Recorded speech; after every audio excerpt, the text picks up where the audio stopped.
and they're starting Microsoft AI, a whole new over-encompassing division where these two people are leading it, and it's going to include all of their AI practices. So that's pretty cool.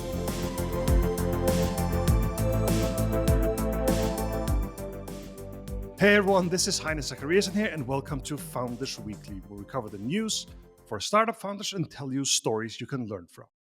Today we're talking about a secret Facebook project to win over Snapchat, how Microsoft is taking over a startup, and all the legal trouble that big tech companies are in. My co-host today is Hassan. He's a founder, developer, and a friend. Welcome, Hassan. Thank you, Heini. So this week I am coming from Spain. Where are you, Hassan? I am back in beautiful Copenhagen, where we first met. So there you go. Are you liking it? Summer is coming, so you're back? Summer's coming, so I'm back. Danish summers. That's what it's all about. Could be worse. Okay, today our first section is going to be all about the legal trouble that the big tech companies are in, both in Europe and in the US, and especially how that could impact startups and innovation. Let's get straight to that news. Apple is sued by US Department of Justice, the DOJ. DOJ has filed an antitrust lawsuit against Apple, accusing it of monopolistic practices with the iPhone. And there's been a lot of talk about this for a long time. What do you say about this? We'll go deeper into it in a second, what it actually is, but what do you think about this? I mean, I'm very torn when it comes to this because I'm not a big fan of just like governments coming in and interfering with tech, especially because governments usually have no idea what's going on in tech, as we've seen in Congress hearings sometimes. Yes, sometimes. A lot of times. But at the same time, there is something shady that Apple is doing here every now and then, which again, like you said, we'll jump into those details. I'm not sure if it's the government or the consumers really that should be penalizing Apple, because if you believe in the free market or whatever, right, then it should be the consumers going like, oh, we demand this. But the question is the consumers. This, I think they're arguing we built this law that if capitalism gets to go totally rampant, it's going to go overboard and the consumers are going to lose. That's why they built these laws, right? True. I guess that makes sense. Yes. And again, Apple has gone maybe a little too far. Yes, and obviously, they make money and they're good at making money. But there is a trade here somewhere. Their claim is that we do it for the users, to protect them and to get the best user experience. And often that is true, at least in the short term, but you still have to, there are some rules you have to deal with.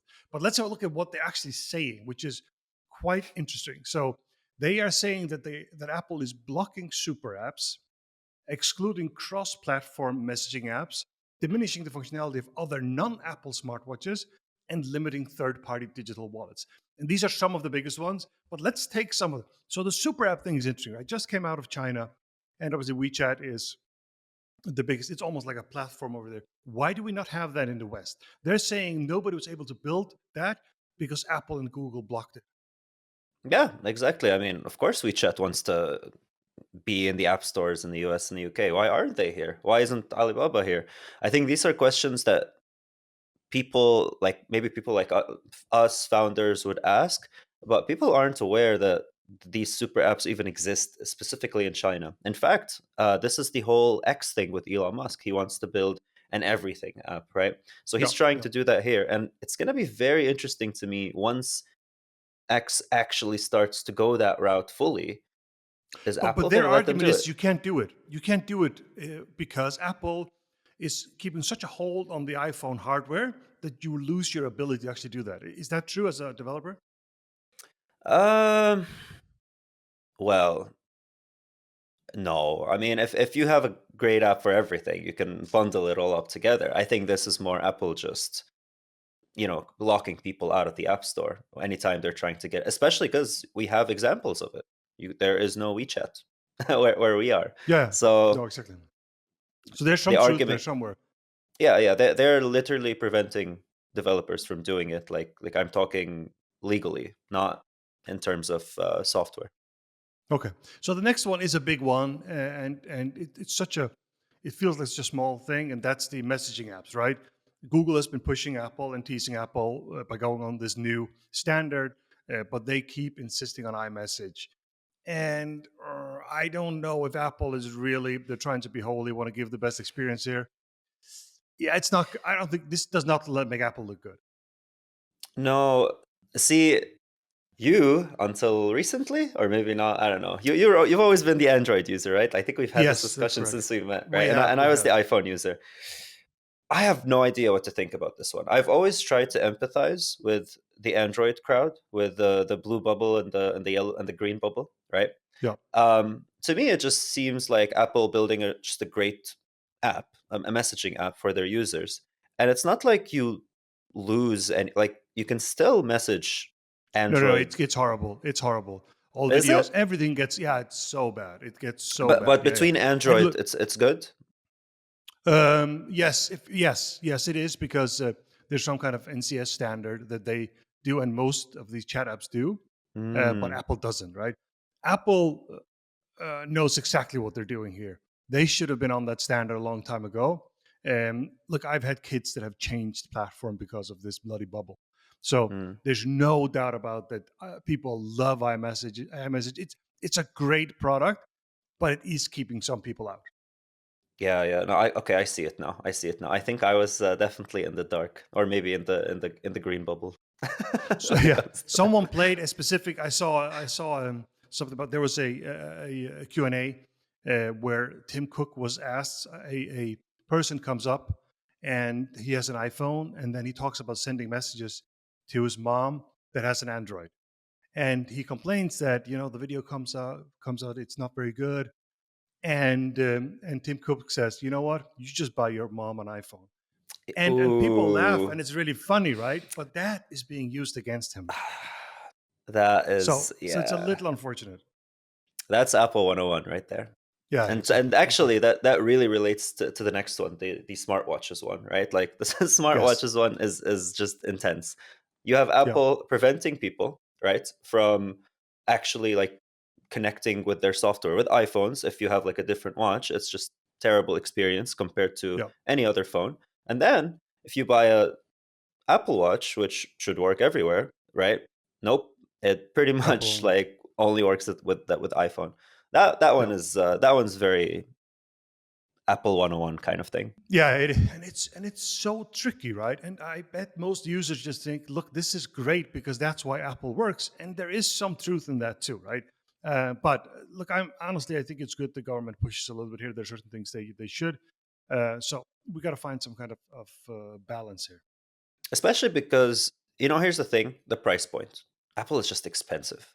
If Yeah. Apple was less expensive and they're like building these little toys that like work together, but their laptops are 4 times, 5 times the price of every other laptop. Their phones are twice or 3 times the price of other phones. And so what ends up happening is you're pushing people towards your products and then you're super raising the price. And Yeah. that does create some form of monopoly. Um, I think so. I so think so, or yeah, partially. Yeah. Obviously, partially. the this is more relevant in the U.S. because they have a bigger market share in the U.S. than they do in Europe. Yeah. Apple has lost over 100 billion in market value amid worries about potential fines and regulatory intervention. So people are worried about this. Oof. But I want to go a little bit deeper here because a lot of this is happening in Europe too. So these big companies are they really, are they, because they're being sued in Europe too. So are these big companies, are they destroying innovation? What's the impact for startups for these companies? I think that's really something worth talking about because we are in an era now where these companies dominate a lot. And we think it's great, but is it though in the long term? So I have a bit of a nuanced slash. I don't hate too much on the big tech companies. Like when we think about the stuff we build these days, a lot of the technology, a lot of the software, a lot of the hardware, you think, oh, I'm going to use React for the web or React Native or Flutter Yeah, or whatever it is, right? Like in development world, and a lot of that is coming from those big true. companies. So they do give us a lot of that. Now at the same time, this whole really big company comes in and disrupts the startup space. This has been something that happens since the beginning of time, Yeah. right? And for me, The that's what's shift is fun that they're about the being a, old a big companies startup. now, right?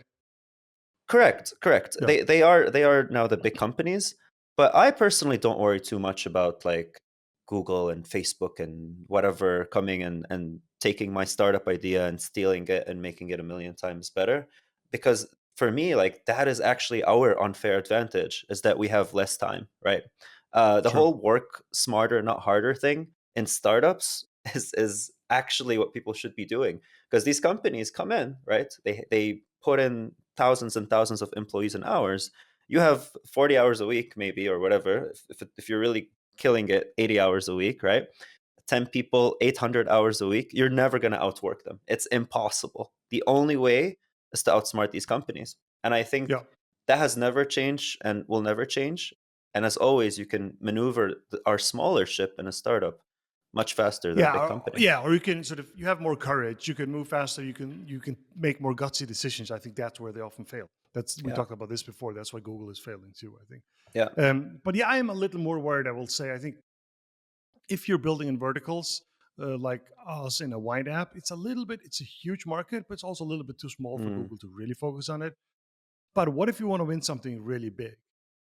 Take AI as a category, right? We have at least one big company that is relatively new, but that was basically founded by a lot of the people that were there already. I'm thinking OpenAI. So well, expand on that a little bit. Like, what do you mean No, in no, terms I'm of, just saying. So Facebook was nothing when they started and got funding and went all the way. Google right, was nothing. OpenAI was not like that. OpenAI right? was massive funding from day one from the people that are established in Silicon Valley already. And I think that's a difference. Okay, okay, yeah. But here's the thing, right? OpenAI, you needed the money.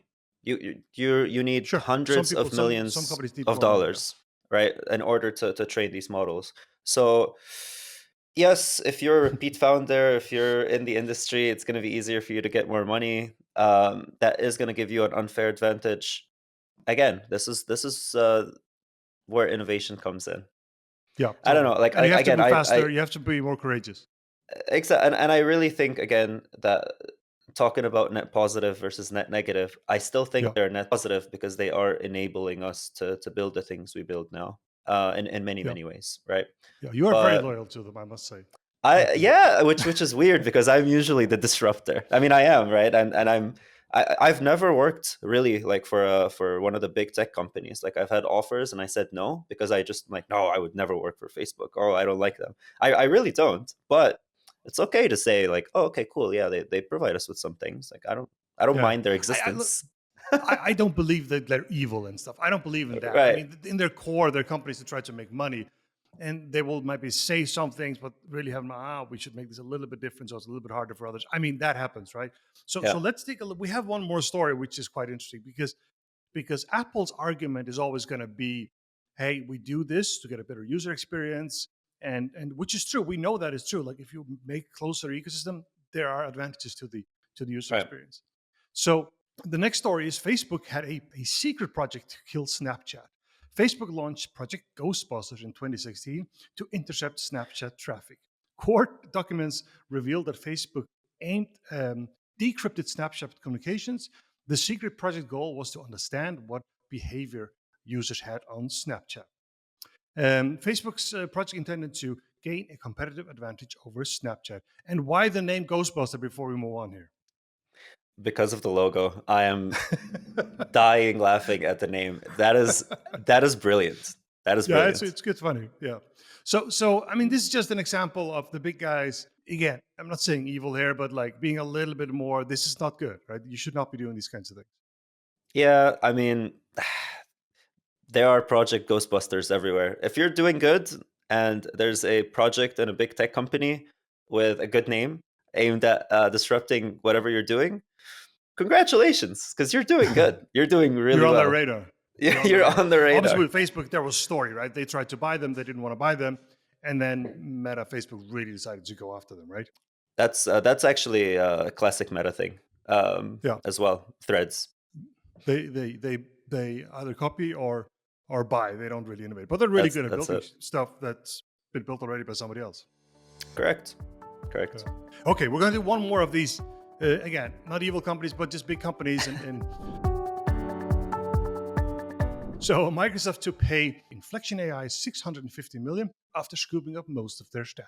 So is this another example of a big tech just killing a new startup and grabbing all their employees? What is this? This one is very interesting because they're not killing the company. The company's still, well, I mean, they just gave them 650 million. That's an Yeah, interesting so way to it's get to okay. kill a company, right? But this goes back to distribution. We talked about this on this podcast before, specifically distribution when it comes to AI. What does this company do? They build models. How are you Yeah, going to distribute your models? Azure is one of the best marketplaces for models in a way, for developers to kind of connect very, very easily to. And so that's, and also they're giving them a whole lot of compute, a whole lot of bandwidth to work with that Microsoft can provide. So we've seen Microsoft do this play over and over and over again, and it's not going to be done anytime soon. What's very interesting about this one, though, is that they didn't just come in and give this company money. They took, I think, what, their CEO and their CTO or something, like yeah, exactly. they're two Uh, super yeah, smart people, and they're moving them to Microsoft. So they literally took these two people and they're starting Microsoft AI, a whole new over division kind encompassing of. thing division where these two people Yeah. are leading it, and it's going to include all of their AI practices. So that's pretty huge. But what happened to the old company? They got 650 million. Or the owners who got the money? I'm actually like, I'm still not sure if it's an investment or not. Like, it seemed Okay, like it I is think it because was when I license first, fees too or something. I'm not sure. yeah, exactly. So it is good, and they already brought on like a new CEO for the company and everything. Okay, So yeah, as a founder, this is really exciting news kind of thing, and where you can build something very quickly, innovate, and then someone like Microsoft's like, wow, you're doing this so well. Again, going back to the Meta example, instead of us trying to build something and copy you and blah blah blah, come yeah, do it here. And your yeah, old company that still has a very very specific niche, great. Let's keep them going, and in fact we're going to fund them. So yeah, it's I yeah. think I a know. double Yeah, success story. Yeah. yeah. And Microsoft have shown in the last 10 years they've been incredibly good at investing and buying company and also leaving them alone. Yeah. I mean, 20 years ago, I don't know if you remember this, but Microsoft used to be the place where a company went to die. They would buy things, integrate them, and they just died. But Yeah. they bought LinkedIn, did really, really well. GitHub is still doing well, as far as I know. And this Yeah. OpenAI adventure looks like defining for Microsoft. So incredibly smart moves in their acquisition strategy. Agreed. I think acquisition and again investments, Microsoft is killing it. I think they are the Yeah, most killing it in terms of business, out of the big and the companies biggest. over the last couple of Agreed. years. Yeah. Yeah. Cool. We are going to take a short break.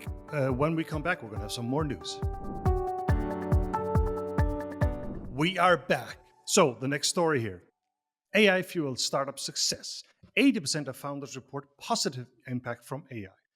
A survey that HubSpot made with over 1,000 different founders showed that 86% of them said they had a positive impact on their go to market strategy. The research highlights that startups with the highest growth and most funding are most likely to have AI attribute to their success. So AI was playing a crucial role in customer segmentation and increasing conversion rate. So, I mean, we talk so much about AI and people are so afraid of AI, but when it comes to startups and founders, 86% say, no, this is really helping us specifically on our go to market. What do you say?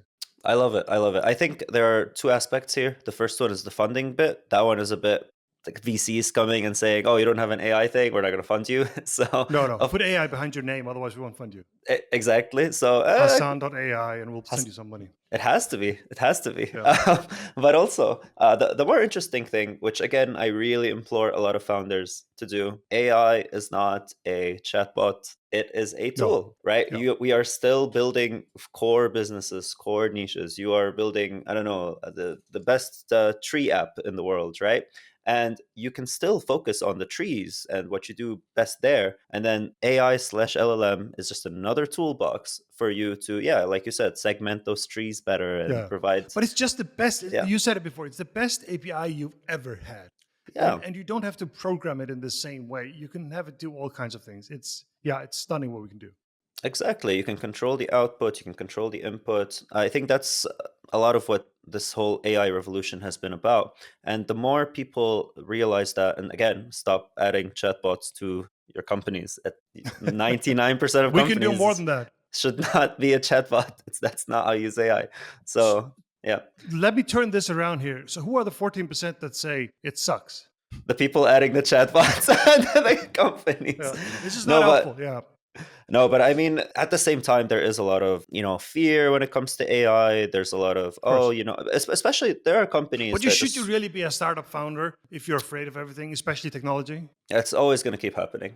Things, and there will Yeah, be, it's always hard to imagine when something huge comes out. Like, what is this next huge thing that's going to disrupt things? Like with AI now, you think like, yeah. oh, this is it. I need to learn AI because it's the final front. It's never the final frontier, right? No, it's just the next Last one. week, And you don't know always how big the wave is. Some you waves, have this one no is, idea. look, I tell you, this one is big. It's just a matter of how big is it, right? A lot of people still believe and did believe crypto was big. It felt like it was at some point, but this is cannot be compared. I mean, instant change for industry with AI.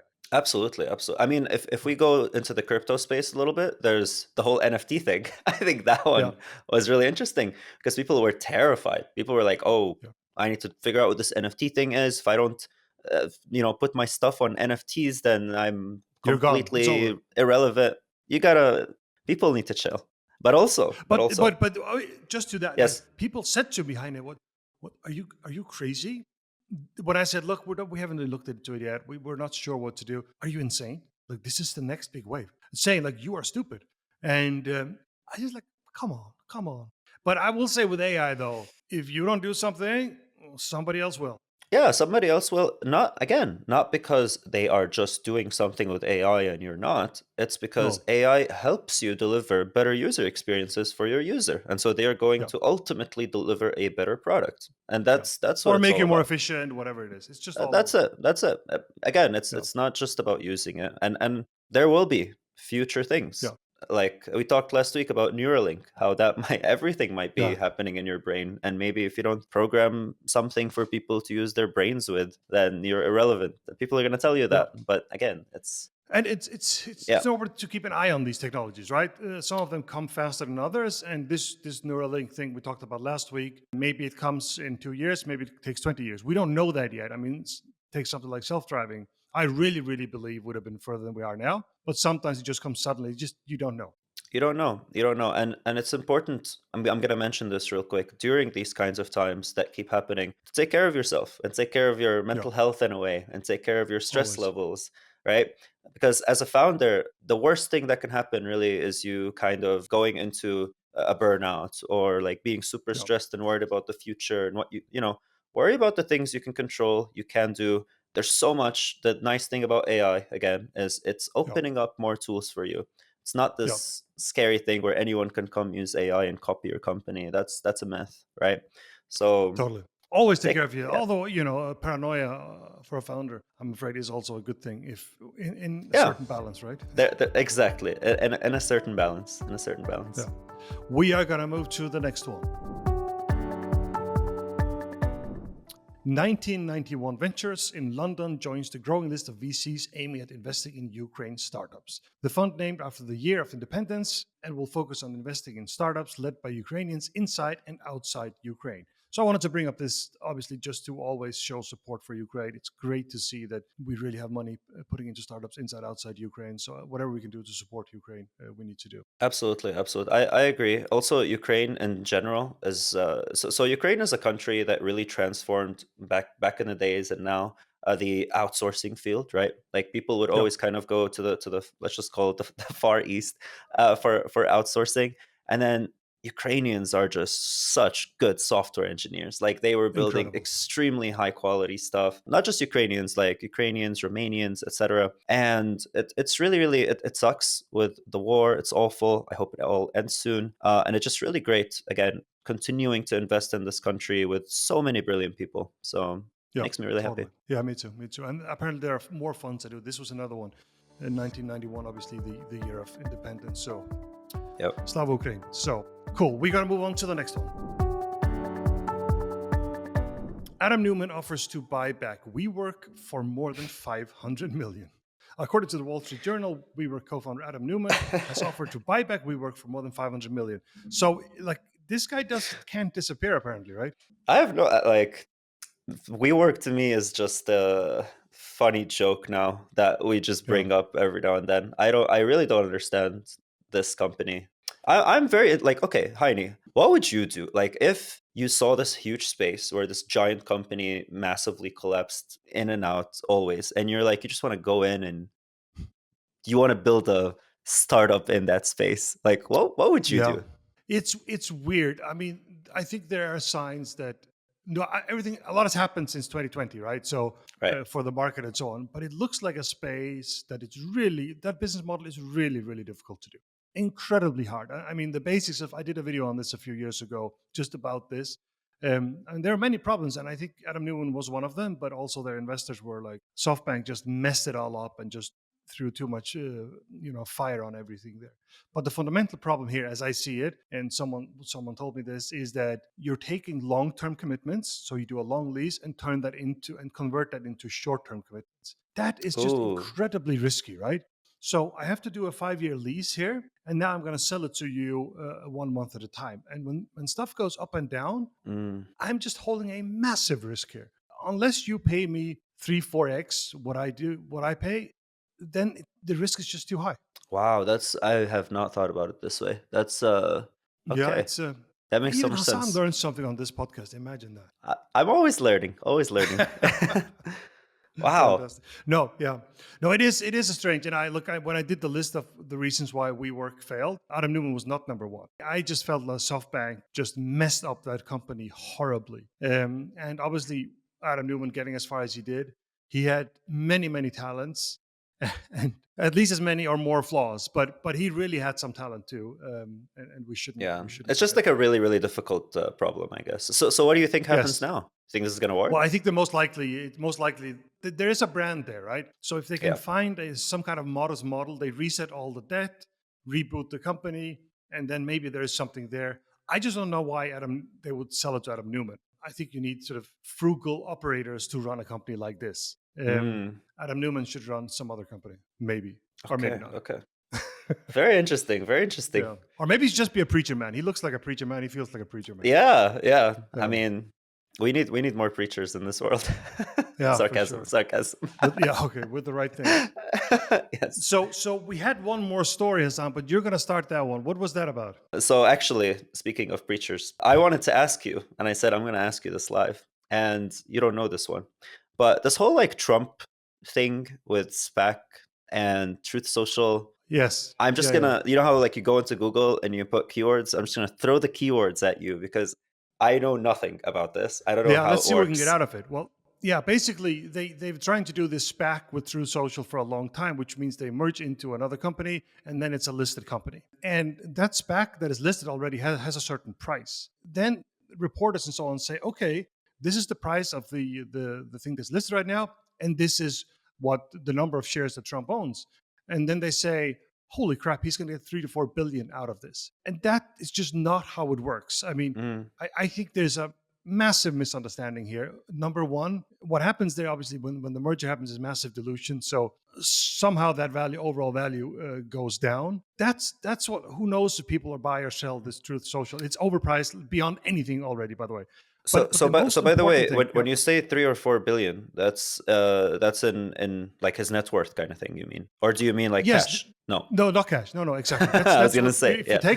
if you take the current price on the stock exchange and the number of shares he will get and multiply them with each other. But Gotcha, the two gotcha. Okay, important okay. things are there's going to be dilution when he goes on there. That's number one. The Yep. second thing here is that if you own a few thousand shares of Google and that floats and you can sell it, that's easy to do, and you'll sell you a few thousand shares.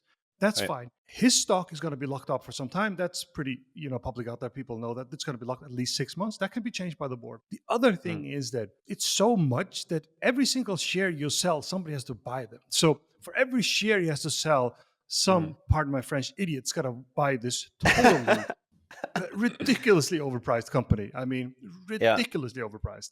So that's not going to happen. He might sell the first few thousand shares for that price, but then it's just going to collapse because they're going to run out of buyers. Yeah. So Yeah. it's not going to fly. Wow. Okay.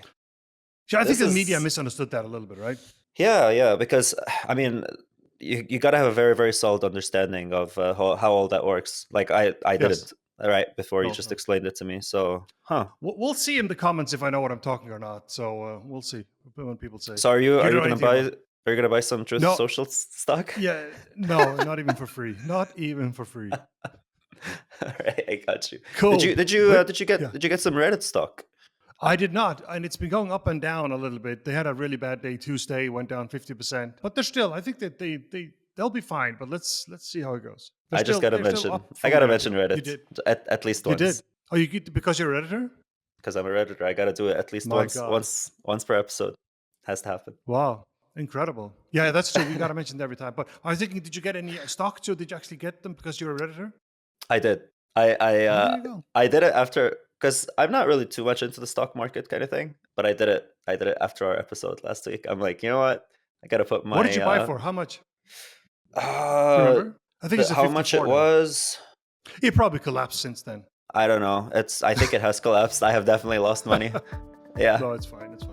Reddit will be back. Okay, we're yeah. going to go on a short break. Thank you. Cool. We are back. So this time on the community, we're only going to talk about the podcast. And what podcast is that? That's this podcast. We are having full transparency on the podcast so people know exactly what's going on with this podcast. And I'd say the drama this week is that it's been a little bit of a difficult week here, honestly. We've gotten to episode 3 now. This is the 4th episode. We did a beta before that. We're at episode 3 now. And one of the things I really wanted to do, this is a weekly podcast, and I want to bring it with me when I travel. I was in Hong Kong this week and actually had planned to was in Hong Kong for a board meeting, but it was planned to actually record from Hong Kong. But then something Oof. came up that but only 3 days in Hong Kong. It was a quick back and forth. But what I've really realized, what is one of the difficult things here, is actually scheduling. When it comes to co-hosts, you, Hassan, and Thais have been amazing and has not been too hard. But getting one guest every single week has been very, very difficult. I have lined them up, but there are several gates you have to go through. First, you line them up, and then you start scheduling. And those windows are just not very big. So for Yeah. me, it was at a level where, okay, you just can't figure it out. Because obviously when you're in Hong Kong, one guest is in the Bay Area, another one co-host in Copenhagen. It just becomes really difficult. So Yeah, I was especially super frustrated by that. I guess you're trying to like get some really really high quality guests to come on in. Yeah. The That best of can be hard. co-hosts first, you know that. Of course, of course.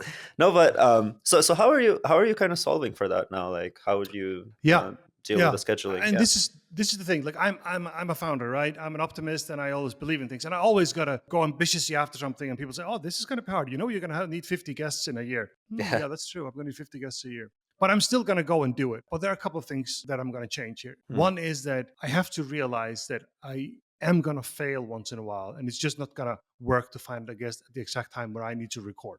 So that's number one. I hope to have a guest apart from a co-host every week, but I'm going to fail sometimes, especially here in the beginning where I built it up.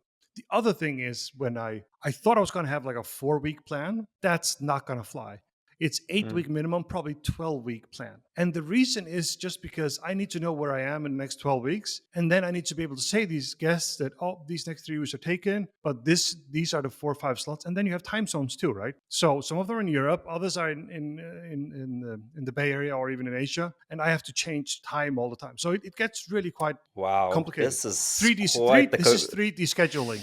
Yeah, 3D scheduling. It is. It is. I mean, it's also quite the commitment. It's funny how I already knew you were committed to this, like from the day we first talked about it, but you never know what you're really getting into before you actually No, start. exactly. Just like with startups, right? It's just starts, Yeah. you're like, okay, blah, blah, blah. The next thing you know, you're figuring out your whole life for 12 weeks and bringing guests, and it's, And if you're super realistic, you're never going to do it, right? I mean, that's the yeah, other thing. And I'm not always super realistic, but I'm just gonna keep going, right? yeah. So you're I mean, building the kind other of this thing, huge calendar now, right? I guess. yes. Where I thought it was 4 weeks, now I know it's 8. I'm probably going to be 12, and Mm. because there's just so many different elements of it, right? So that's, and also realizing that you're not going to find someone every single week. You Yeah. need co-hosts. I have 2 fantastic ones now, obviously. Again, thanks again, Thais and Hassan. And I'm going to add like two more, maybe one in the Bay Area. So I always, like, when you can do it, when Thais can do it, I have some fallback. Oh, that's because it's not smart. going to be much without cost. So having that is really important, but also realizing that this can be done without a guest once in a while. Although our first two episodes were amazing with Y Combinator and Shark Tank and all. So if you haven't heard those, you definitely got to go back and listen to those. Check them out. So the second thing that hit us this week was that the numbers were not very good. And we did talk about this last week, that what probably usually happens is you launch, you get a real boost, everyone's motivated, this is amazing, great numbers, and then it goes down again. And obviously I said that last week to sort of protect myself, right? Still hoping that no, this is not going to happen this time. But it did, right? So what are the numbers? yeah, let's go through the numbers here. Our first episode had 759 downloads, which was great. We think we're on our way to 1,000. We sort of were, but then we went backwards. So this second episode was 361 downloads. So we're down 52%. And that really sucks when you spend a lot of time on it and this is it, boom. And you also have to sort of look at, okay, what was there something wrong with the episode? What is it? And so on. And I've concluded, I will put a positive spin on everything. I've concluded there was absolutely nothing wrong with the episode. This was mostly about episode 1 being episode 1 and episode 2 being episode 2, meaning episode 1 just got a massive boost, posted on all platforms and all kinds of things. And then you get to episode 2 and it's just different, right? Yeah. To be specific, it's like it's not like there's nothing wrong. There's so much I think that we can improve on, right? I think it's more like no. the That fact. we're gonna do every week. Yeah. Like the drop is more related to the fact that it's just the first and the second. That's Yeah, totally. And there was no sort of, oh shit, the guest was bad, or the episode was really, really good. We still have 1,000 things that we will improve. right. But yeah, exactly. This is a classic startup story, right? I would say. Yeah. Yes. And that's sort of what I wanted to talk a little bit about here too, because I read this book a few years ago called The Messy Middle. And it's a book by Scott Belsky. And I was thinking, should I do a recommendation on it? Well, I think you should read about it at least, and maybe read it. I wouldn't want to give you a direct recommendation because I didn't finish it myself. Full disclaimer. But the idea of the messy middle that he came up with, I think is incredible. And so the messy middle is where we are now. That's when you still have to do all the work. The numbers are not necessarily growing, and the excitement of getting started is gone. And this is where founders quit, right? I mean, this is where you get to that middle there and it's not that exciting and you got to really show some stamina. I'm not very good at quitting, so I'm just going to keep going, but I can see it, right? It is rough. It is rough that you do the exact same of work with little progress. Maybe it's even going backwards. This is typical startups. Oof, wow. I didn't know there was a word for it. It's funny because it always almost feels like the messy middle starts almost from day 2, because people always have expectations. You put something out there and you love it and you worked on it. And then the best part is almost always, when you put something out there, it's gonna, especially if it's something good, people are gonna be like, oh wow, that's great, the launch hype or whatever. Yeah. And then totally. after that is when the real work starts. And a lot of specifically, I always see like first time founders just succumb to this. It's like, oh no, but it's tough. It is tough. And again, like, it's so interesting how this parallel with the podcast, right? But so and it becomes really literal there because they're episodes, right? Yeah, go ahead. How are you gonna deal with this? First of all, like, kind of mentally, for founders out there, how are you gonna deal with it? But then also with the tactics. Yeah, exactly. So I think my goal is the same. First of all, hey, just get a little bit realistic again. It is like with all these things, you start small and then you just keep going. The successful podcasts that are out there, they're the ones that kept going. I've done YouTube for a few years. That took forever, and now it's really big, right? Yeah. On YouTube, there is this thing they say, nobody cares about your 100 videos, right? And when you work for 3 weeks to get video 4 out, it's a little bit rough to hear that nobody cares about your first 100 videos. But that's what it takes to really get going. So it's about improving, keep going, and doing something better every single week. I believe in that for this podcast, and I believe in that for products and startups. Wow, yeah, I absolutely, I that mindset, guys, just copy that, take it into your startups. I promise it does wonders. Like, you're gonna get there. Just week in, week out, keep going. As Heini says, like, what, stop watching and go build something. That's Yes, always. so important week in, week out. Yeah. And obviously, what I always do, and I'm pretty good, is always to put a positive spin on it. So here's what I got for this one. It was that Spotify, there for many podcasts, I think most, there are three big platforms. YouTube is sort of the new one that used to be Google Podcasts, but then it's Spotify and Apple. And there's going to be, the numbers I have here is just those three platforms. There's going to be more out there, but it's not that big, I think. But we'll see. So the good spin is that Spotify is flat. So Spotify is not going down. And I see them sort of pushing the podcast a little bit, which I think was really quite fun. Apple is down and YouTube is way down. But Spotify is flat. I think that was kind of cool. But relatively speaking, absolute numbers speaking, because you already had such a massive following on YouTube. So YouTube being super down is probably the reason we're super down. True. Yeah, it's both Apple and YouTube. But yes, I think we know that we're speaking to a certain audience on YouTube. But this format is not what they signed up for, right? So that is the challenge. YouTube is building a standalone podcast platform inside YouTube. I don't think it's working yet. I just don't see it yet. So I don't know what they're doing. It feels like it mixes up with all the other videos. So they need to figure out what they're doing. They're uploaded in a separate way and so on. And they're trying to pretend that this is their new thing. I'm sorry, I'm not seeing it yet. And I'm not getting any traffic, or the traffic I should be getting, I think, at least. So not sure, but I think it's going to come. I want to give them a chance at least. But Spotify is really is quite good. Yeah, I mean, what do you call them? Referring algorithms are very, very, very, very interesting. And the way Spotify does them is also like, I wonder if they mix the music and podcast stuff when it comes to Spotify, because I've heard that they did. I think Apple doesn't. So basically, if someone's listening to Katy Perry, I don't know why that's the first thing I heard. It switches over to Founders Weekly right after. And then they switch over to Founders Weekly. Next time someone is like listening to Fireworks, they're going to hear Heini next. So yeah, that's amazing. Poor people. No, I noticed that there's Spotify, there's a button up top. You can push podcast, but it's very integrated. Apple, it's not. Yeah, it's not. I think YouTube is all a big mess as far, but there's also YouTube Music. I'm not sure how it plays there. So we'll see. I think it's mostly on YouTube. It's really confusing. Yeah. I'm very curious how YouTube does all of that. How much they truly separate them. They probably don't, right? Because again, you got at least when it comes to you have your subscribers, getting your notifications, etc. Which, if you're not a subscriber, hit the subscribe. Yeah, right button. now I think they're trying to figure it out. I think they've just said, "Hey, we want to do this." Yeah. But they haven't really figured out how to do it yet. Yeah. But the big question here is like, how do we get back to growth here? Meaning, when is that going to come? Because I'm going to do the work, but when do we? Is it next week already, or how do they all need to come down and then up again, or what happens? So here's my take: is usually when starting a company, that is not the best question to ask. It's more like, how can we deliver more and more value, and how can we keep getting better? And as long as you're moving and people are still listening, I think that's really what matters, right? And I do hope next week there's at least a little bit of uptick, like then we lose our last excuse of episode 1 being the launch episode. Yeah, that's kind of next week. I want to find a new excuse. That's going to be a problem. Yeah, no, but really it is important actually to get rid of our excuses, right? Like when you're having your data in amplitude and you're looking at it, you should make sure your data is good. You should get rid of like all these kind of little things so that like what you should be working on and improving all the time. But definitely the question again is more, how could we keep getting better, provide better content, and reach a bigger audience? Yeah, by providing value. And finally, on that big rant on the podcast there, first, I got to say thank you to everyone who is listening. And obviously, I really appreciate the people that spread the word and so on. So if you can tell one person about the podcast, that would be greatly appreciated.